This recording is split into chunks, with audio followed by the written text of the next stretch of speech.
Bismillahirrahmanirrahim. Assalamualaikum warahmatullahi wabarakatuh. Waalaikumsalam warahmatullahi. Al-An'am ayat 117. Ayat 117. Allah kemukakan di dalam ayat tersebut, A'udzu billahi minasy syaithanir rajim. Inna rabbaka huwa a'lamu may yudillu an sabilihi. Sesungguhnya Tuhanmu, inna rabbaka, sesungguhnya Tuhanmu, huwa a'lamu may yudillu an sabilihi, dialah yang lebih mengetahui siapa yang sesat dari jalannya. Wa huwa, dan dia, maksudnya adalah Allah, rabbaka, wa huwa a'lamu bil muhtadin, dan dia lebih mengetahui al-muhtadin. Itulah kira-kira terjemahan daripada Al-An'am ayat 117. Hadirin yang berbahagia, hamba-hamba Allah yang mudah-mudahan selalu dirahmati oleh Allah Subhanahu wa taala, bahwa Al-An'am ayat 117 ini masih berkaitan erat dengan Al-An'am 116. Coba kita lihat di dalam Al-An'am 116.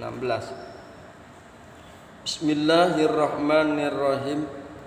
Wa in tuti' aksara man fil ardi yudilluka an sabilillah. Dan jika engkau menuruti kebanyakan yang berada di bumi ini, yudilluka an sabilillah, niscaya mereka akan menyesatkanmu dari jalan Allah. Iyattabi'una illa dhanna wa inhum illa yakhrusun. Mereka tidak lain hanyalah mengikuti prasangkaan belaka. Iyattabi'una illa dhanna, tidaklah yang mereka mengikuti illa dhanna, kecuali persangkaan belaka. Wa inhum illa yakhrusuna, dan mereka tidak lain hanyalah mengira-ngira.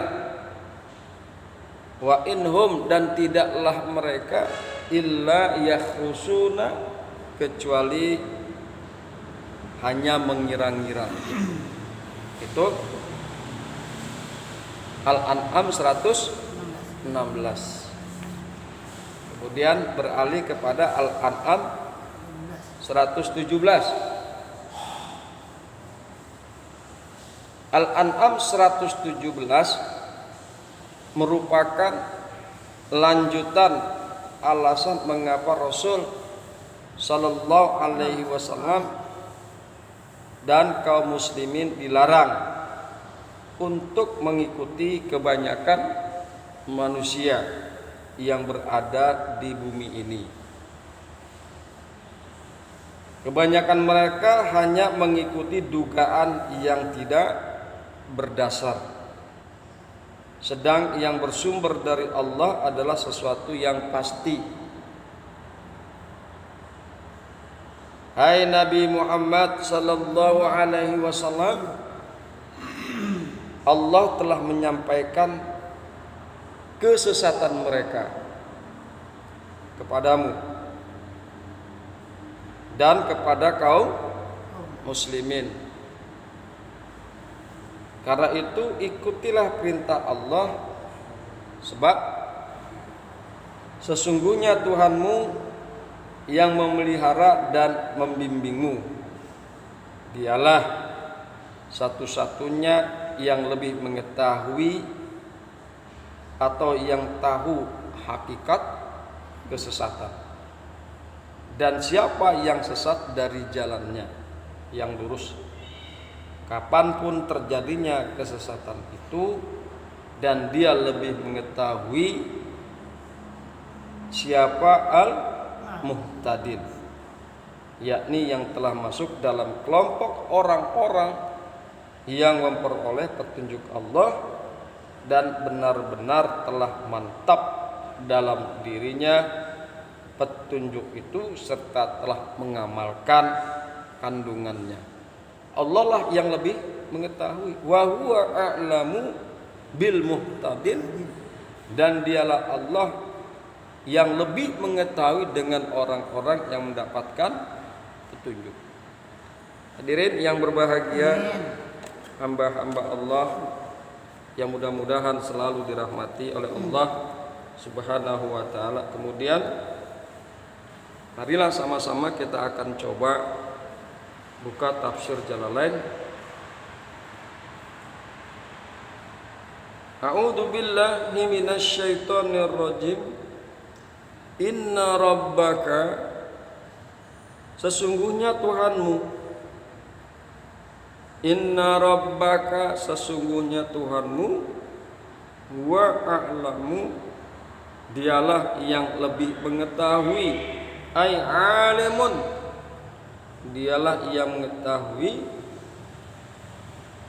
Mayudillu an sabilihi, siapa-siapa yang sesat dari jalannya. Dialah Allah yang lebih mengetahui orang-orang yang sesat dari jalannya. Wa huwa a'lamu bil muhtadin, dan dialah Allah Tuhanmu yang lebih mengetahui dengan orang-orang yang mendapatkan petunjuk. Dialah yang lebih mengetahui kelompok orang yang mendapatkan petunjuk. Fayujazi kulla minhum, maka kemudian Allah memberikan ganjaran kepada tiap-tiap daripada mereka. Allah memberikan ganjaran kepada mayudillu an sabilihi, Allah akan memberikan ganjaran kepada orang-orang yang sesat dari jalannya, yakni tentunya adalah ganjaran keburukan yang akan mereka dapatkan di akhirat, berupa siksa atau azab dari Allah karena mereka menjalankan kesesatan dari jalannya Allah Subhanahu wa taala. Kemudian juga Allah akan memberikan ganjaran kepada orang-orang al-muhtadin, yaitu sekelompok orang yang mendapatkan pituduh, yang selalu konsisten dengan keimanannya, yang selalu konsisten menjalankan apa yang diperintahkan oleh Allah dan meninggalkan apa yang dilarang oleh Allah Subhanahu wa taala. Tentunya adalah ganjaran kebaikan nanti di akhirat. Ganjaran kebaikan dan kebahagiaan serta keselamatan mereka di akhirat nanti. Jadi al-muhtadin itu adalah orang-orang yang mendapatkan petunjuk, yang insya Allah akan mendapatkan ganjaran kebaikan nanti di akhirat. Mudah-mudahan kita ini masuk ke dalam golongan orang-orang al-muhtadin. Hadirin yang berbahagia, hamba-hamba Allah yang mudah-mudahan selalu dirahmati oleh Allah Subhanahu wa taala. Kemudian perhatikan kata-kata a'lamu. Ini kata-kata a'lamu ada di awal ayat, di permulaan ayat, dan juga ada di penghujung. Inna rabbaka a'lamu, sesungguhnya Tuhanmu dia a'lam, mayudillu an sabilihi, dari jalan, daripada orang-orang yang sesat dari jalannya. Allah tuh a'lam, wa huwa a'lamu bil muhtadin, dan dialah Allah a'lam bil muhtadin, dengan orang-orang yang mendapatkan petunjuk. Perhatikan kata-kata a'lam. Kata a'lam adalah bentuk superlatif yang mengandung makna kelebihan dibanding dengan yang lain. Jadi dalam hal ini adalah lebih mengetahui, superlatif. Dan dia Allah a'lamu bil muhtadin, dan dia Allah yang lebih mengetahui orang-orang yang mendapatkan petunjuk. Inna rabbaka huwa a'lam, sesungguhnya Tuhanmu yakni Allah, dia lebih mengetahui mayyudillu an sabilihi, siapa-siapa yang sesat dari jalannya. A'lam bentuk superlatif yang artinya lebih mengetahui. Kemudian hadirin yang berbahagia, hamba-hamba Allah yang mudah-mudahan selalu dirahmati oleh Allah Subhanahu wa taala, ada ulama yang memahami kata tersebut dalam arti tahu, bukan lebih mengetahui, tapi tahu, mengetahui. Antara lain dengan alasan tidak wajar membandingkan pengetahuan Allah Subhanahu wa taala dengan pengetahuan makhluk, dan agar makna itu lurus, mereka memahami pengetahuannya itu adalah yang berkaitan dengan hakikat dan segala sesuatu secara rinci, menyangkut objek pengetahuan yang dimaksud. Jadi ada juga tuh ulama ya yang mengartikan a'lam hanya dengan tahu. Huwa a'lam, huwa a'lamu, dan dia Allah tahu siapa saja yang sesat dari jalannya. Kalau yang tadi kan lebih mengetahui. Nah, yang ulama yang lain hanya tahu saja. Huwa a'lamu bil muhtadin, dan dialah Allah yang tahu dengan orang-orang yang mendapatkan petunjuk. Kemudian ada juga ulama yang memahaminya dalam arti lebih mengetahui. Jadi ada dua pendapat. Dalam arti lebih mengetahui. Ini karena penganut pendapat ini memperhatikan kenyataan yang ada, yaitu bahwa sekian banyak di antara kita yang dapat membedakan siapa yang sesat dan siapa yang benar. Walaupun diakui bahwa kesesatan dan kebenaran yang kita ketahui itu semata-mata berdasar kenyataan lahiriah, tanpa mengetahui hakikat dan batin seseorang. Namun ia adalah pengetahuan, yang demikian itu juga disebut pengetahuan, walaupun pengetahuan itu kita dapatkan berupa daripada bentuk zahir, tapi yang demikian itu juga pengetahuan, walaupun sangat sedikit. Kita kan nggak tahu hati orang kayak apa, kita kan nggak paham hakikatnya, tapi yang demikian itu juga disebut pengetahuan, walaupun sedikit. Atas dasar itu tidak ada salahnya memahami kata a'lamu dalam arti Allah lebih mengetahui, dan memang hanya Allah semata-mata yang lebih tahu daripada siapapun. Kita mengetahui seseorang dari bentuk zahirnya saja. Oh dia sesat, oh dia tidak, kan begitu.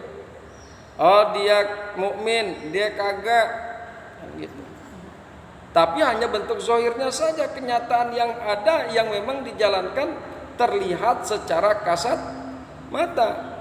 Tetapi batinnya kita belum tentu tahu. Siapa mengetahui tentang hati seseorang? Siapa mengetahui batin seseorang? Dia bertingkah laku apa di dalam batinnya, siapa yang tahu? Tetapi Allah yang mengetahui. Oleh karena itu Allah lah yang mengetahui secara rinci, secara detail apa yang dalam zahirnya manusia dan apa yang berada di dalam batinnya manusia. Oleh karena itu ada mufasir yang mengemukakan kata-kata a'lam itu sebagai superlatif, dan dialah yang lebih mengetahui ketimbang yang lain. Begitu kan? Kalau lebih mengetahui tapi berarti ada yang tidak lebih mengetahui. Ya. Jadi dengan kata lain pas dan cocok jika a'lam itu diartikan dalam kata-kata superlatif. Memang nggak ada yang lebih mengetahui selain Allah. Allah yang lebih mengetahui secara zahir dan Allah yang lebih mengetahui secara batin terhadap makhluknya. Bismillahirrahmanirrahim. Fakulu mimma zukira rasmullahi alaihi in kuntum bi ayatihi mu'minin. Ini ada 118 Al-An'am. Fakulu, maka makanlah oleh kalian mimma zukira rasmullahi alaihi, maka makanlah dari apa yang disebut nama Allah atasnya.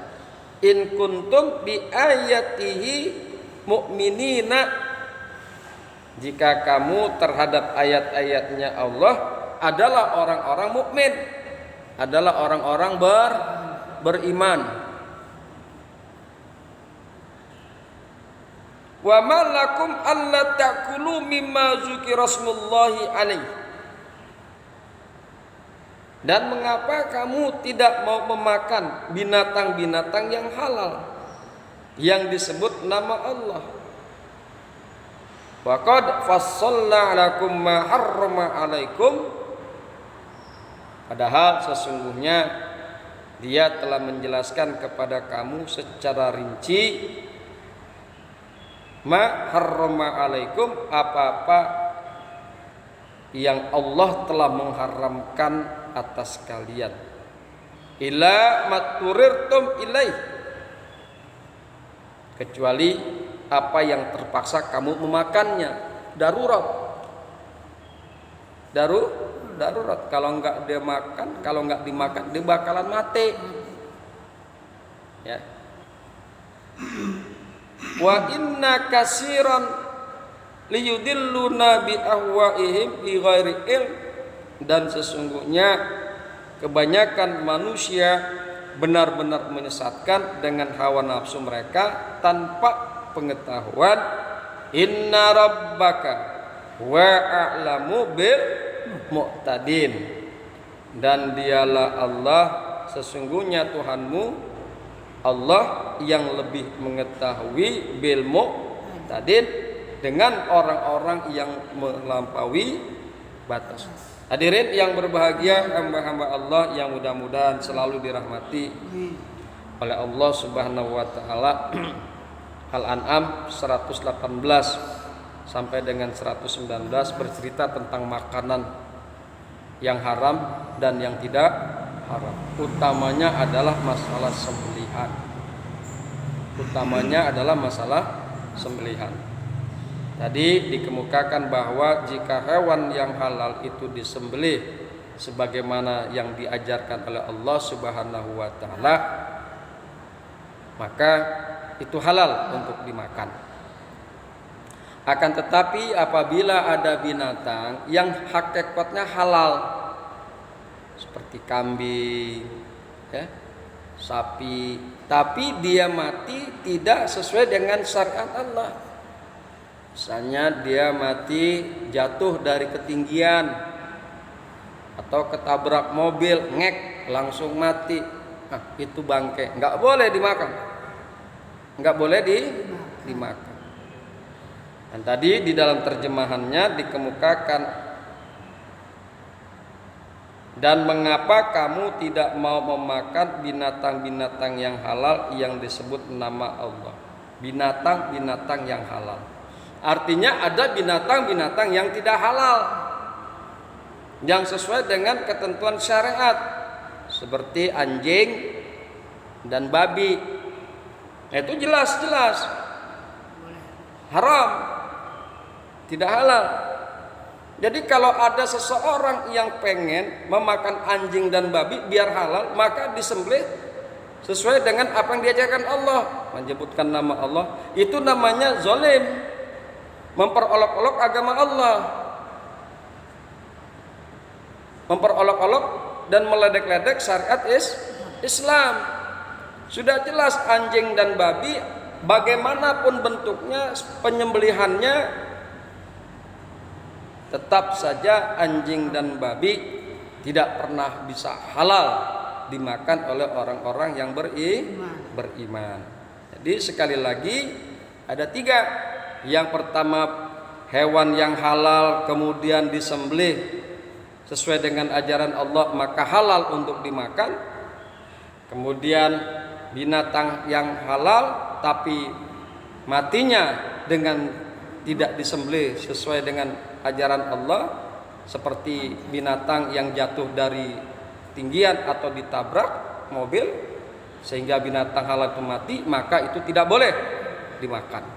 Dan binatang yang memang jelas-jelas tidak boleh dimakan dalam bentuk apapun seperti anjing dan babi. Hadirin yang berbahagia, hamba-hamba Allah yang mudah-mudahan selalu dirahmati oleh Allah Subhanahu wa taala. Demikian sekilas Al-An'am ayat 118 119. Insyaallah untuk keterangan lebih lanjut Al-An'am 118 119 akan kita bicarakan pada hari mendatang. Mudah-mudahan bermanfaat. Hadanallahu wa iyyakum ajmain. Assalamualaikum warahmatullahi wabarakatuh.